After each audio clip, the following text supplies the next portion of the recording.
తన ప్రభువులను కాపాడుకోవడానికి వాయువేగంతో పాతాళలోకానికి చేరుకున్న ఆంజనేయ స్వామికి సగం మొసలి సగం వానర రూపంలో ఉన్న వింత జీవి ముఖద్వారం వద్ద కాపలా కాస్తూ కనిపిస్తుంది.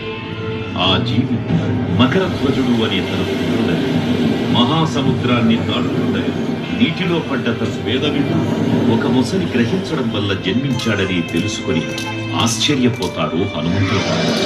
తన పుత్రుడిని యుద్ధంలో ఓడించి పాతాళలోకంలోకి ప్రవేశిస్తాడు.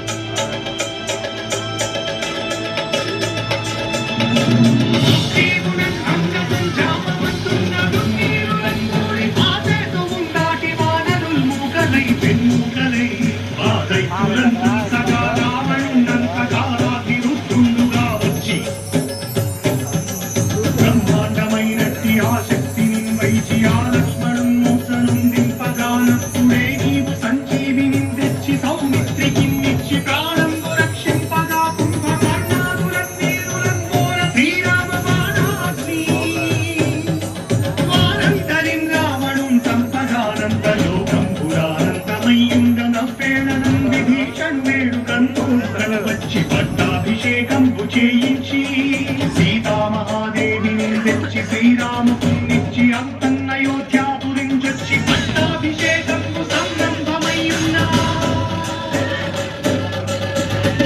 పాతాళలోకంలో అడుగుపెట్టిన పవనపుత్రుడు మహిరావణ మరియు అహిరావణ సోదరులతో భీకరతో 5 దిక్కులలో ఉన్న 5 దీపాలను ఒకేసారి ఆర్పడం ద్వారా మాత్రమే వారి మరణం సంభవిస్తుంది.